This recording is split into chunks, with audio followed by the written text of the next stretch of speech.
Hello, it is Sunday, April 11th, 2021.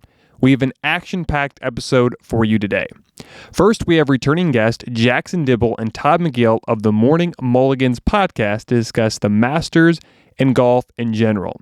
You can check their podcast on Apple Podcast, Spotify, or wherever you get your podcast. Also, check them out on Twitter and Instagram at Morning Mulligans Podcast. Then we have Dan Libman and Mike Clemens of the Drive and Kick podcast. They come on the podcast to discuss Baylor's dominating win over Gonzaga in the national championship game. That was a great interview, and I can't wait for you to hear that. Check their podcast on Apple Podcast, Spotify, Google Podcast, and much more. They will explain what they do on their podcast as well. So that was a great interview. Can't wait for that. Don't forget to follow them on Instagram and Twitter at Drive and Kick Podcast. And as always, we have our poll question, highlight of the week, the sports lightning round, questions from Instagram, and much more. We hope you enjoy today's episode of the Sports Town Podcast.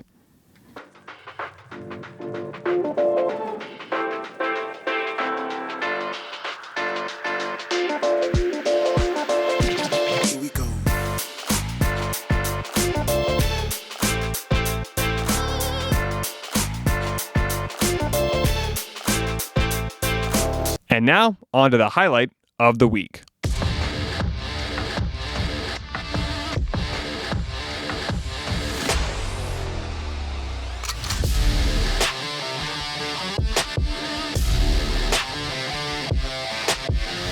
We have it. Mike Trout, high drive, deep left center field. Mike Trout again. By the way, that was kind of a backhanded way of saying that Paul Sorrento and Mike Trout are extremely close, and he was thinking, you know what? Hitters have had a lot of success against Stripling on the first pitch. 346 in the career with 12 home runs allowed on the first pitch. Trout was ready this time. First pitch, gone. Third home run of the year. The Angels lead it 4-3. And now it's time for our weekly poll question. And the question today is, who will win the Masters? And a majority of you said Jordan Spieth. That's a pretty good prediction, even though at the time of this recording, he's 5 under par. However, it's a lot better than me because I picked Colin Morikawa, and he's struggling.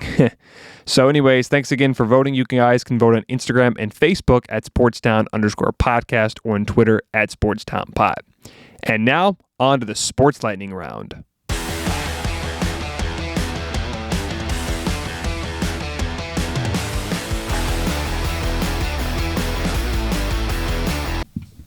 The Miami Heat will be without shooting guard Victor Oladipo for some time. Oladipo injured his right knee in a win versus the Lakers on Thursday night. According to multiple reports, the former Indiana product will not be with the Heat during Game 4 or during their 4-game road trip. Victor Oladipo left the game versus LA on Thursday night and did not return. He will be reevaluated in the coming weeks. However, with the injury to Oladipo, second-year man Kendrick Nunn will once again be relied on by Miami. Since being traded to Miami, Oladipo is averaging 12 points per game, 3.5 assists per game, and 3.5 rebounds per game. He shot 37% from the floor. His numbers are a little down since being traded to the Heat. With the Rockets, he averaged 21 points per game, 5 assists per game, and 4.8 rebounds per game. His field goal percentage was also up with the Rockets at 40%. The Dodgers have placed 2019 NL MVP Cody Bellinger on the 10-day IL with a left calf contusion. The two-time All-Star suffered the injury on Monday versus the Nationals. The Dodgers decided to put him on the IL after he missed his third consecutive game. The soonest he can come back is April 16th versus the rival Padres of San Diego. Luke Raley will be recalled by the Dodgers to replace the 25-year-old from Scottsdale, Arizona. Raley was drafted by the Dodgers in the 2016 MLB draft. He was later traded to the Twins in 2018. However, he was eventually traded back to LA. According to Dodgers manager Dave Roberts, he is not expected to be out very long. The reigning World Series champs will also be without 2018 AL MVP Mookie Betts. Betts is out with back stiffness. The injury to Betts is not expected to be very long either. Chris Taylor will start in center, and Zach McKinstry will be in right field for the time being. Currently, the Dodgers are 6-2 and are in first place in the NL West. After 3 rounds of the Masters, Hideki Matsuyama leads with a score of 11 under par. The rest of the top 5 are Will Zalatoris, Xander Schauffele, Mark Leishman, and Justin Rose. Zalatoris, Schauffele, Leishman, and Rose are all tied for second place with a score of 7 under par. Rose led the first 2 days but struggled on Saturday and finished at even par.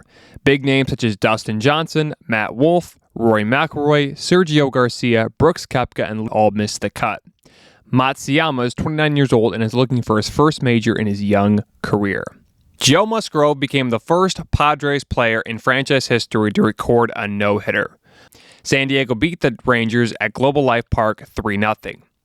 It was also the first no-hitter in the 2021 MLB season. The former first-round pick by the Toronto Blue Jays struck out 10 batters in 9 innings. His only mistake was hitting Joey Gallo in the 4th inning. Musgrove was originally from San Diego and is 28 years old. He was acquired by the Padres in the offseason along with Yu Darvish and Blake Snell. Not many casual fans knew much about Musgrove until Friday night. He spent his first few seasons with the Astros and Pirates. He won a World Series with Houston in 2017. After the game was over, he stated, "It feels so incredible." The Padres are currently 5-3 and in second place in the NL West. Former NFL player Phillip Adams, who played for the 49ers, Patriots, Seahawks, Raiders, Jets, and Falcons, has passed away at the age of 32 after shooting himself. Adams killed 6 people in South Carolina before his death. The people that Adams shot were Dr. Robert Leslie and 3 of his family members. He also shot James Lewis to death and another person who is yet to be identified but is still alive and in critical condition. According to multiple sources, Adams broke into Dr. Robert Leslie's house and gunned him down, his family, and 2 others. The former South Carolina State product was drafted by the 49ers in the 7th round and bounced around the league until 2015. After his retirement, he owned a smoothie shop until the pandemic hit. The Phillip Adams family is sorry to hear about the Leslies and is deeply saddened for the loss of their family member. Well, reigning NL Cy Young Award winner and outspoken pitcher for the LA Dodgers, Trevor Bauer, is in the news again. And it's not for the good. The MLB has announced that Bauer is under investigation by the league for potentially using foreign substances to increase the spin rate when throwing baseballs. According to multiple reports, his name started trending when The Athletic reported that some of his pitches versus the A's on Wednesday were being checked by the league. The 2011 Golden Spike Award winner is not happy about the investigation and believes, along with his manager, Dave Roberts, that he is being singled out by the MLB. Roberts stated, "I don't know. That's the only name I've heard floated around." The UCLA product was critical of the league's ruling and posted a vlog on his YouTube channel last year to discuss the rules set by the league. It is also good to note that Trevor Bauer is the co-founder of a site that sells clothes reading "Legalize Pine Tar." No ruling has been set, but it is believed that Bauer will be suspended or fined by the league at some point. 15-time major winner Tiger Woods thought he was in Florida instead of LA after the crash, according to multiple reports.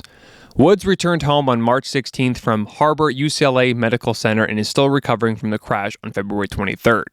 After returning home to Florida, Tiger Woods released a statement that shared on his Twitter account saying, "Happy to report that I am back home and continuing my recovery. I am so grateful for the outpouring of support and encouragement that I've had received over the past few weeks. Thank you to the incredible surgeons, doctors, nurses, and staff at Harbor UCLA Medical Center and Cedars Sinai Medical Center. You have all taken such great care of me, and I cannot thank you enough. I will be recovering at home and working on getting stronger every day."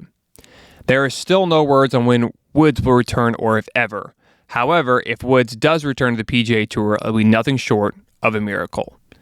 Breaking news in college basketball. Arizona has fired head coach Sean Miller after 12 seasons.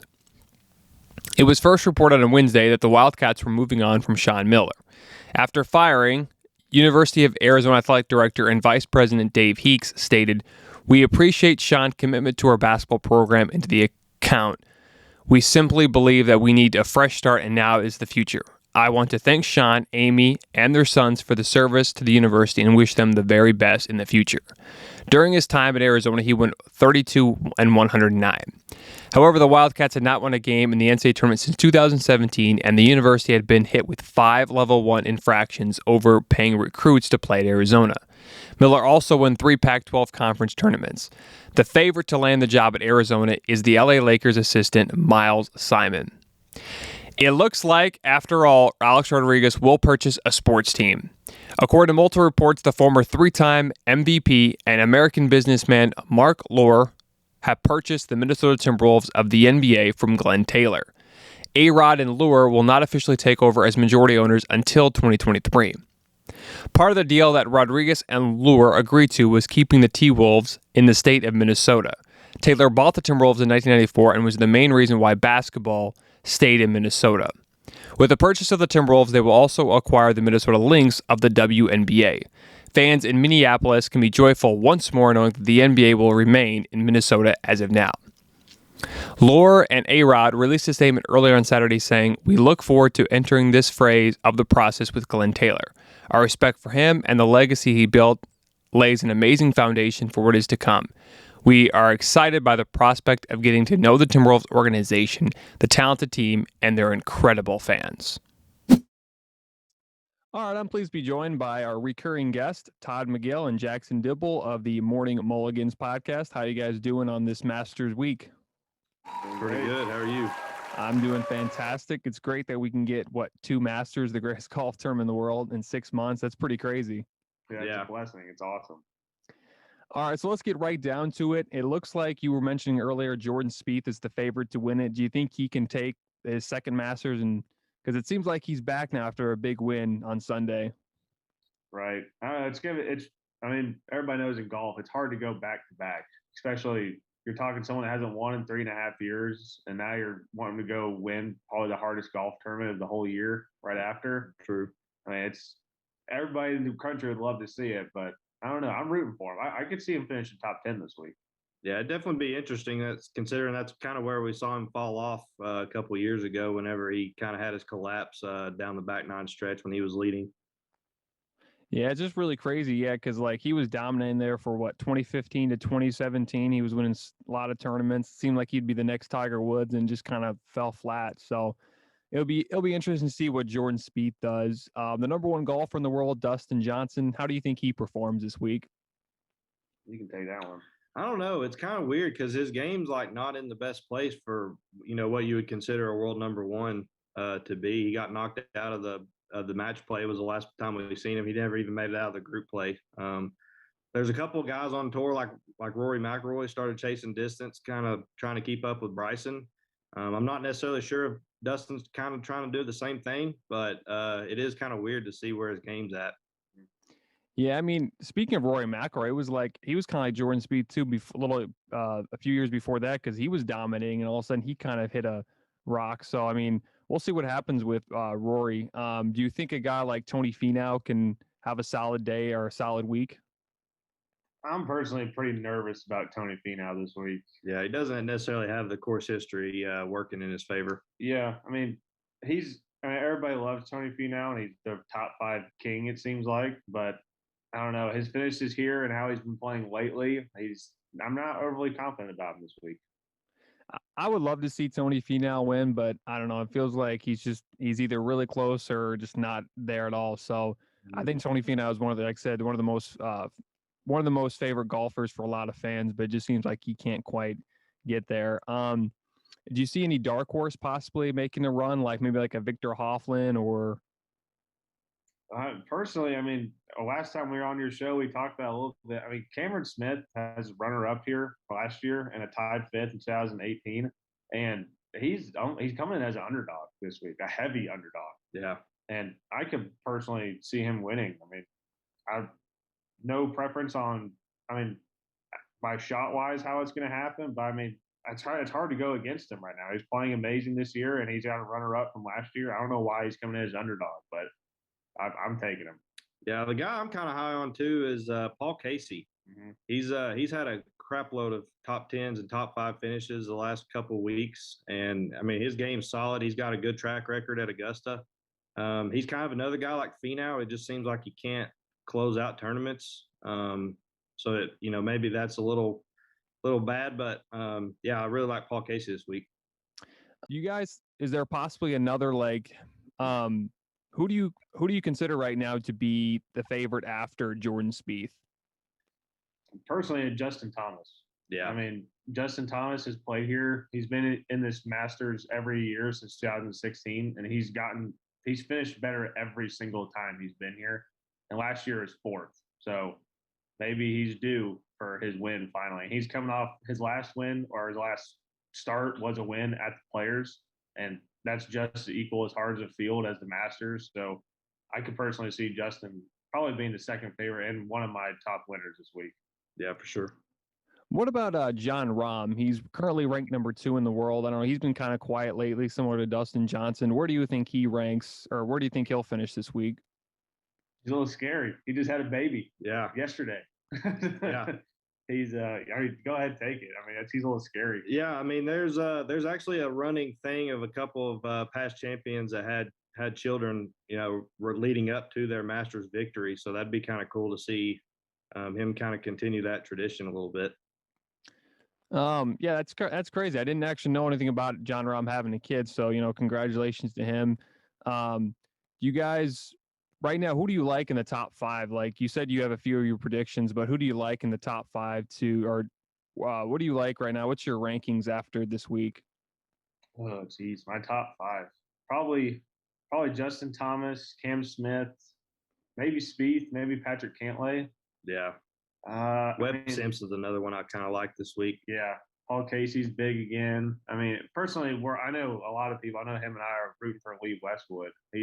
That's really a dark horse, but I don't know how he's going to do. But who do you think? Yeah, Lee Westwood's another good pick.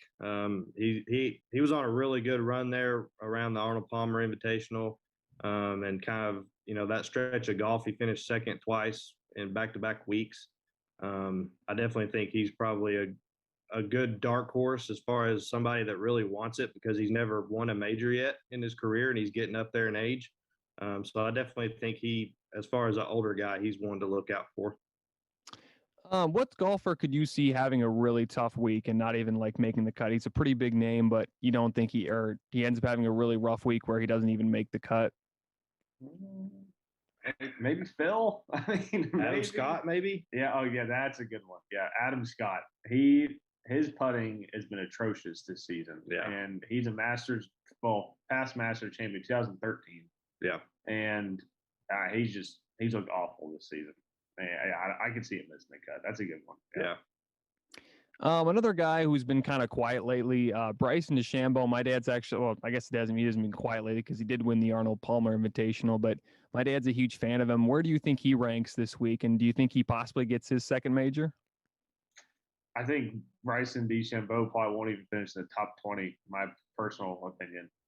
Yeah, it's just, I don't know. His game, Augusta's a place that you can't really bomb and gouge. Exactly. You got to have some imagination and work it off tee boxes, and, right to left is really the favorable kind of shot. And I don't know. I don't see Bryson's game really doing all that well here. He didn't really do all that great in 2019. He actually got beat by Bernard Langer, who was one of the oldest guys in the field that week, which was pretty neat to see. So, yeah, I don't know. Bryson's iffy. Bryson's average drive was 110 yards past Bernard Langer last season. And then, I mean, he still finished better than him. So, another young golfer that won a few weeks ago, Colin Morikawa. Do you think he has a chance to be anywhere in the top 10 this week? I could possibly see top 10. Yeah. I mean, he's a very consistent golfer. He's very good. He doesn't have much experience here, but on our show, we compared the Masters to the Concession, which was WGC Workday, and he won that. So, I mean, he could definitely play well here. I could probably see top 10 at his best, I would say. Yeah. Mm-hmm. I know it's a little early, but there's a few other majors coming around the corner, like the U.S. Open and, the Open Championship. Do you guys have any early predictions for those tournaments? Not really. I think as far as the U.S. Open, I feel like that's probably a good place for Bryson because they're playing at Torrey Pines. It's one of the longest courses on tour. And like we've seen his U.S. Open victory last year, he bomb and gouged at a place that I didn't think he would be able to. So possibly another U.S. Open win for him. Yeah, I'm really hoping for it. I don't know if we're going to see it. I'd love to see Ricky Fowler in the PGA Championship. I don't know why. I just have a strong feeling he's going to get something done this year. I'd love for it to be a major. That'd be amazing. But yeah, speaking on Bryson, I think Bryson. I could see the U.S. Open or even the Open. I mean, the Open generally the courses are a little more, I'd say, wide open and not as hard of conditions. So he could probably bomb and gouge it a little easier, True. but again, it's then you throw in rain and wind 95% of the time at the Open. So I don't know how he's going to fare in that. But Another golfer as well, Matt Wolff. He's been really quiet as of late. Where do you think he ends up ranking after this week? He's scary. Matt Wolff ended up missing the cut in a no cut event. So yeah, the WGC workday, I think it was. Yeah, there's a WGC event. There's no cut in those events, and he missed the cut because apparently there's a rule if you shoot 11 over. Yeah, if you shoot 11 over, then you missed the cut, and he shot 11 over on day one, so he missed the cut. So I don't know where you'll see him this week. So I have no idea. Yeah, it's kind of crazy because Matt Wolff, it seemed like he was hot there for a while, then he started to cool off. So I don't know. We'll see what happens with that. Is there anything else you guys wanted to add, possibly, that I'm forgetting to mention? I mean, we've been really diving into the research. I mean, who's your number one guy you think this week? It's got to be JT for me. I think so. I mean, JT, I think he's due personally. And if JT's not due, I think Cameron Smith or Paul Casey's due.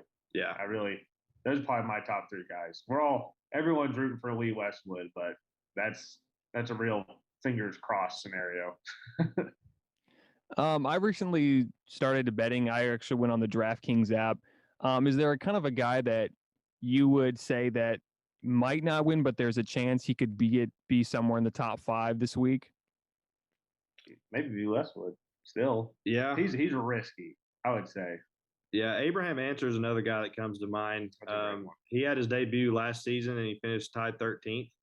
I definitely think he's probably a good safe. Well, not necessarily safe because he is kind of a streaky player.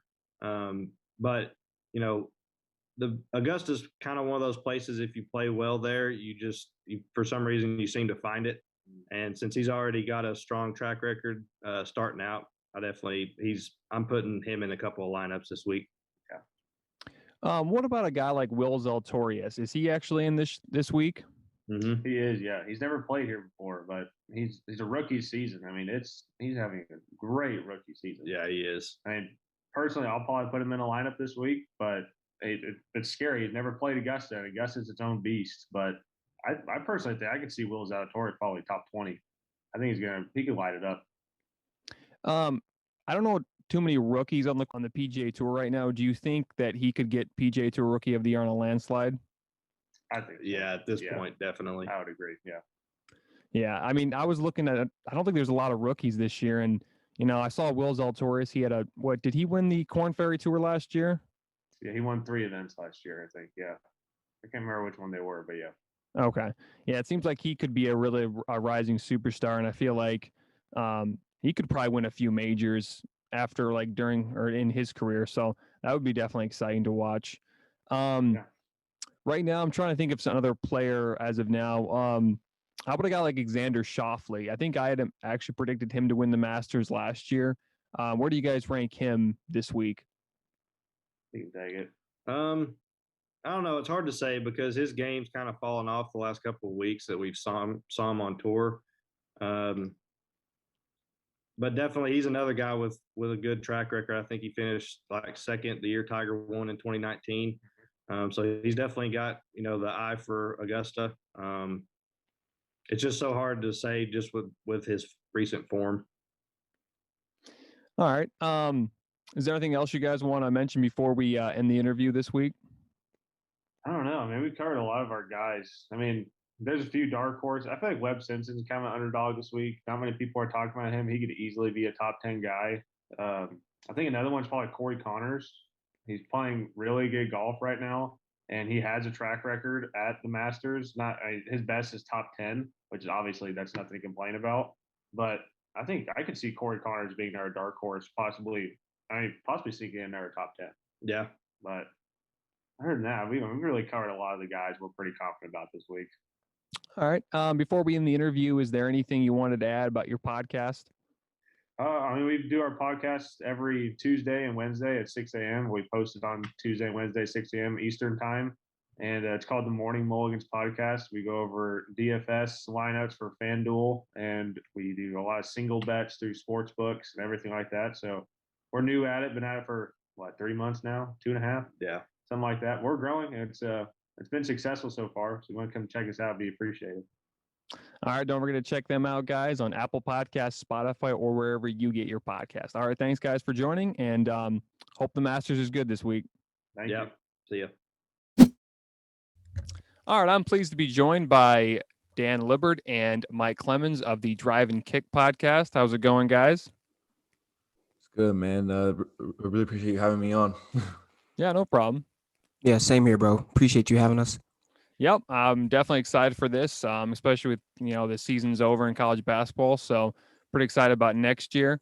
But I'll start with the championship game. Baylor dominates Gonzaga. How do you think they were able to do or win by so much? Mike, go ahead first. I thought from the beginning that the matchup with Baylor and Gonzaga, it was tough for Gonzaga just because Baylor's guards are so good. They have three guys that can defend you, but they all can shoot and create their own shot. And I felt that Gonzaga really only had one perimeter player that can do that. So I felt like if they got pressure on Gonzaga's guards and they couldn't get it into Timmy, they were going to struggle. And that's kind of what happened. And Baylor just made a lot of shots as well. So, Yeah, for me, kind of going into the game, I expected a blowout just because of how dominant Baylor looked against Houston. It felt and it looked like Baylor had the three best players on the floor at all times. It felt like Gonzaga's only advantage was Drew Timme, but it was his high IQ. It wasn't necessarily the fact that he was going to beat them by scoring a lot of points. It was going to have to be by him making a lot of passes, making a lot of smart plays. And when they got him involved, yeah, he did his thing. But yeah, it was just really tough for the Zags to match up with those three guards that Baylor had. Yeah, I was excited to watch the game, to be honest with you. I thought it'd be a really good game, especially with Gonzaga and Baylor being the two best teams in college basketball. But it was the complete opposite of what I thought, and they just did a great job of shutting down Drew Timme, and Jalen Suggs got into foul trouble a little bit there, and then he wasn't very consistent, so that was huge. Why do you think Baylor was able to shut down Gonzaga? Or sorry, why were they able to shut down Drew Timme? Shut down Drew Timme. It just seemed like both their bigs were just bigger and stronger than him. If I'm being honest, they were fronting him in the post, and they had the other big helping on the weak side, and then they had Davion Mitchell switching everything up top to where the guards can't create absolutely anything because he's hounding anyone with the ball. So it wasn't only that they're taking away Timmy, but they're taking away the pass to even give Timmy an option to get the ball. yeah, for me, I think it's ball pressure. Like, if you watch the game, Drew Timme had position plenty of times. There's times they switched and he had Mark Vital on him and he had the mismatch, but the pressure on the perimeter didn't allow him to make passes inside. And by the time he did get it, he's been forced out so far away from the block that he's no longer effective, right? His advantage is taken away. So I think it was the ball pressure more than anything for me, in my perspective. Yeah, Drew Timme was shut down the whole game, and I think they did an excellent job of shutting him down, and I think that was the huge key. What player for Baylor impressed you guys the most? That championship game specifically, probably the whole tournament, it was Davion Mitchell. It has to be. He dominated scoring wise. He had, I think, 22, 24 points, and then he completely shut down any of Gonzaga's playmaking. Jalen Suggs still managed to get 22 points, but it was very clear just watching, you don't have to be a huge basketball connoisseur to realize that he was being extremely disruptive to all of Gonzaga's offense. And I wanted it to be Jared Butler because I felt like Jared Butler had the capability to be the best player on the floor, but Davion Mitchell definitely for the whole tournament was kind of the guy that Baylor turned to because Jared Butler was being so keyed on, being player of the year candidate. So that's what I felt. For me, it was Davion too. I knew he was good, but his quickness on both ends of the floor was the difference. Because Jared Butler, I think, is just as skilled offensively, but his quickness allows him to create a little more separation and to be just a little bit better defender. But in the championship game, I thought he went to prove a point, and then Davion started to defer to him because he realized he was hot early. So I felt like it was Davion for most of the tournament, but in the championship, I really looked at Jared Butler and was like, okay, that's the Big 12 player of the year. Speaking of Jared Butler, how well do you think he'll do in the next level?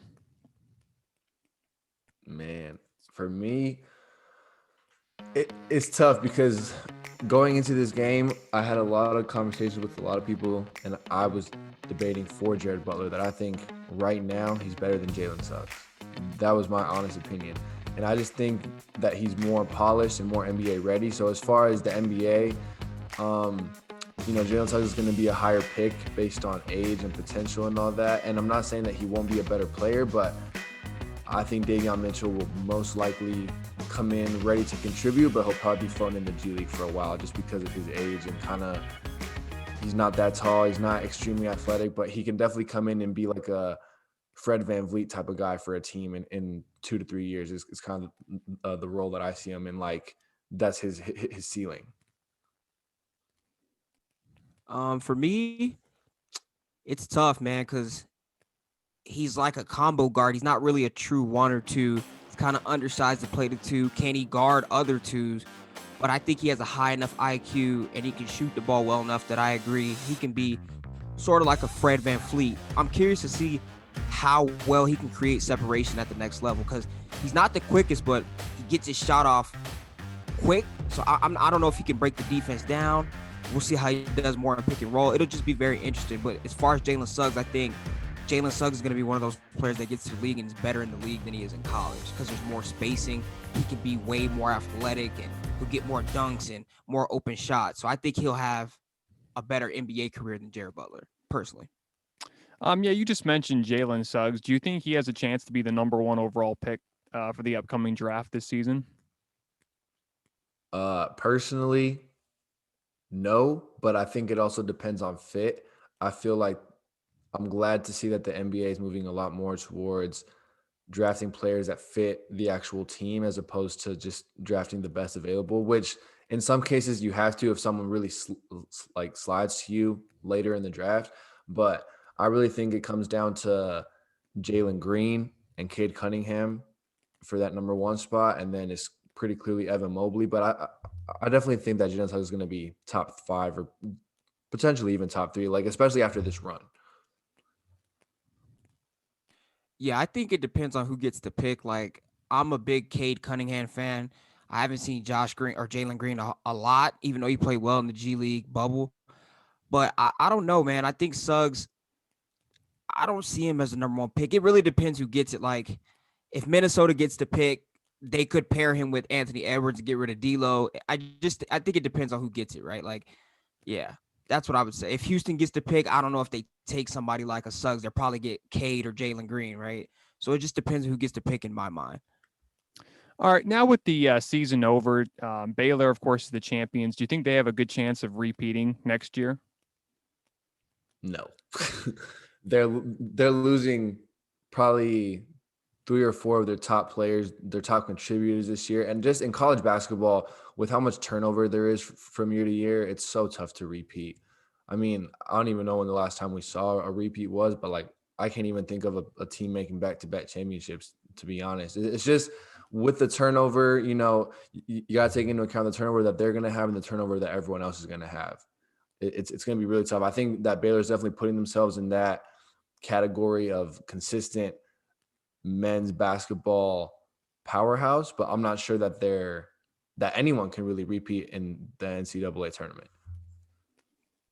Yeah, I agree with what Dan said. I think just the turnover rate of each team and then the transfer portal team. Guys had good seasons on great teams and they're still leaving in the transfer portal. And this is a year where it didn't count for eligibility. And I think it's just so hard to repeat in college with what the draft process looks like now. And yeah, it'll be hard for them to just come in and win again, especially with only 2 or 3 main returners. It'll be tough. Do you think Gonzaga has a better chance of repeating? Because I think they were number one in the way too early rankings or something like that. Where do you think they go next year? I think they stay very competitive. Being in the West Coast Conference, they'll probably very easily win that again. But losing Jalen Suggs is obviously extremely key. I think Jalen Suggs is that piece that really pushed them to be legit in the tournament for the first time in a long time, because I can't remember, besides this year, a time where I didn't think like, oh, Gonzaga's going to choke. They're always a number 1 through 3 seed, and they always kind of choke in one of those early rounds. So losing Jalen Suggs is really tough, because now I'm not sure who they go to close. Kispert was a senior. Timmy obviously is the guy they're going to run through if he doesn't declare, but he probably will declare just based on the fact that his draft stock is probably the highest now that it'll ever be. So it's just kind of tough. They obviously are very good recruiters and they put very good teams together, but I'm not sure that I can say that they'll be back, but they'll definitely be a very highly ranked team again. Yeah, Dan couldn't have said it any better. They play in the West Coast Conference, and that's one of the reasons I think I don't expect them to choke, but I just don't know if they can win the big one. Like, talking about the last team to go to back-to-back championships, it was Carolina when we beat Gonzaga the second year coming back. But it's like, I just don't trust Gonzaga ever, and I think it depends on their guard play. They got Jalen Suggs, who was their highest-rated recruit. If they can't get another high-level guard like that, I just can't expect them to win. Yeah. I was actually wondering this. In the Final Four, Gonzaga defeats UCLA, probably one of the greatest games in college basketball ever. Do you think that shot that Jalen Suggs made was the greatest college basketball shot ever? Oh my goodness. I'm trying to think of other ones right now, because like it's a great shot. Don't get me wrong, but I'm not sure that it's the greatest. Honestly, to me, the greatest shot I've ever seen in college basketball, it was that Villanova Carolina game, but not even the game winner. The shot before that Marcus Page hit. Oh my goodness. He double clutched a 3. He had like his legs completely spread out. He was up like 30 inches in the air, and he drained that. That's probably the greatest basketball shot I've ever seen, especially with the high pressure. But I mean, there's so many good buzzer beaters to think of. I mean, the Jordan Poole game winner like a few years ago for Michigan comes to mind.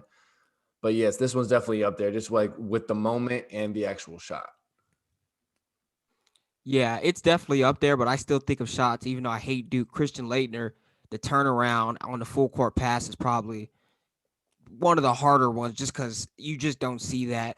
When you really watch that last play of the game, and me and my roommate were talking about it, UCLA made the bucket, and all 3 guys sprinted down court with their back to the ball, and Jalen Suggs ran right up their back and got a wide open look. Like, you know what I'm saying? So for me, I didn't expect it to go in, but it was a good look, right? Yeah. And there's no fans in there. I mean, it was a great shot, but I don't know if it's the top. Yeah. Yeah, that makes a lot of sense, to be honest with you. I mean, there's been a lot of good shots in college basketball. I think the Chris Jenkins shot was pretty awesome. The Marcus Page shot, no one really talks about that because they ended up losing. Christian Laettner, I mean, there's a lot of shots. You have to kind of really research that. Baylor, of course, has won the championship. Most of the time, people think of Baylor as a women's basketball school. With them now winning, do you think more people will consider them a men's or a women's, or kind of just the same still? I mean, to me, I kind of look at them as just a sports powerhouse, because, I mean, for the longest time, Baylor has been really good at football too. And the fact that now they're getting good at men's basketball as well as already being good at women's basketball, I think that's huge for them. That's super cool to always see a school. Like, the other school I can think of that's like that is Oregon, really, that really has good sports all around. I mean, as I said, they'll have something to prove, and it starts next year. But I definitely would already, after this year, think of them as a good basketball school. I'm not sure that I think of them as a blue blood quite yet, but they're definitely in that maybe second or third tier of like elite college basketball programs right now. Yeah, I've considered them elite for a while. They've had a lot of talented groups, but I don't know if you know about Baylor. until about 2-3 years ago, they were playing that 1-3-1 all game, right? They just switched over to that modern space and pace, shoot a lot of threes. So I think that helps a lot. But a school like that always has talent, man. They have draft picks pretty much every year. So I think they've always been elite, but I think winning the big one kind of takes them to that, the next level up, and people are kind of say like, okay, I want to go to Baylor. Scott Drew, the coach at Baylor, he's been there since 2003. Originally, a lot of people weren't sure why he took the job. Now that he's got a championship, do you think he's now considered an elite coach, like top 5 or top 10? You go ahead, Mike.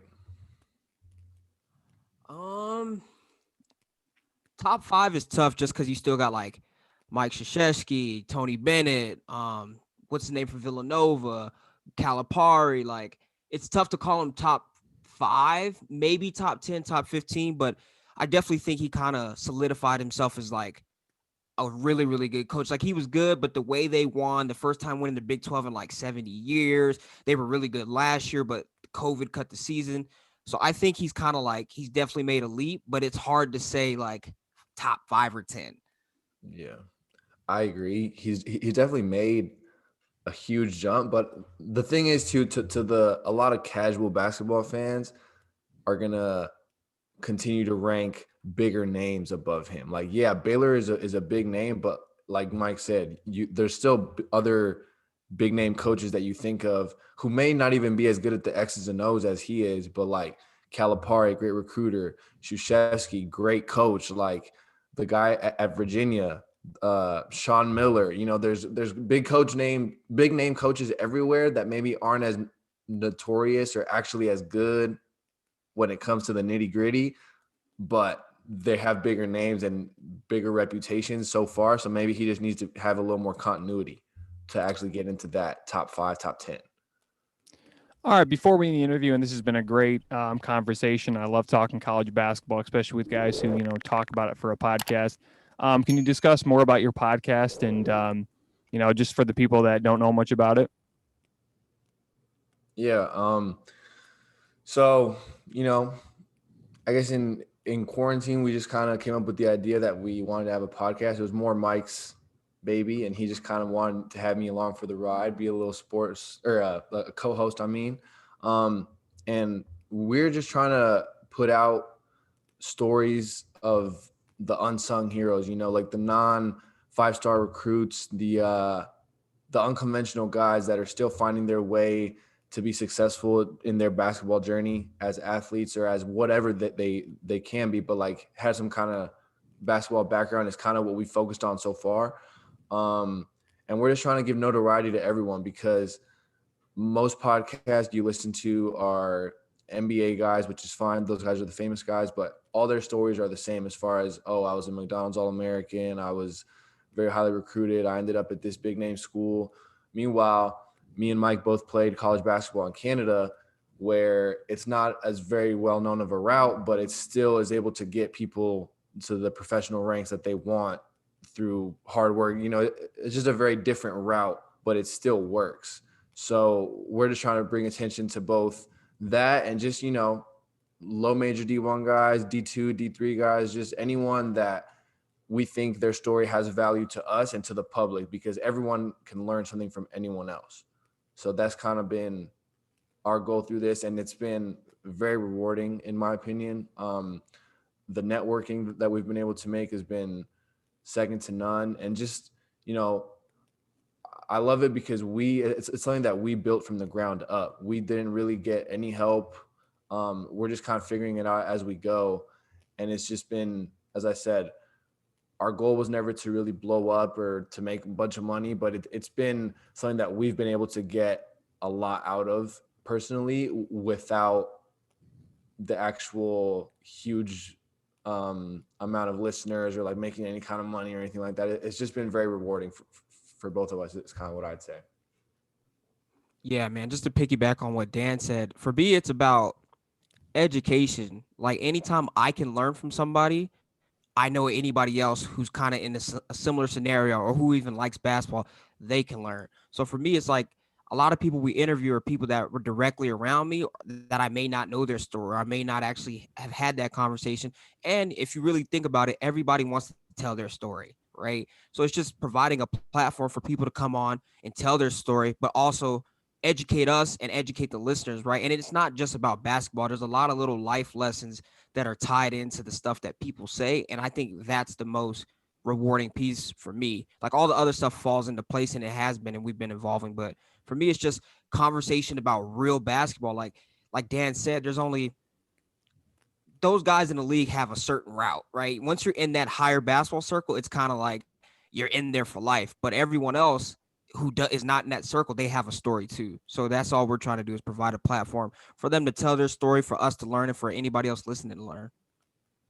All right. Thanks for joining us, guys. And don't forget to check out the Drive and Kick podcast on Apple Podcasts, Spotify, or wherever you get your podcast. All right. Thanks, guys, for joining, and have a wonderful day. You too, bro. Appreciate it. All right. Let's wrap up the podcast with our last segment called Questions from Instagram. And the first one comes from @Jason_Jones. And he asked, is there a chance that Justin Fields falls out of the first round? I don't think so. I think he will fall to the top 10. However, I think he'll be picked somewhere in the middle of the first round. Maybe the Patriots take him because they technically need a quarterback, because I don't think Cam Newton is the future.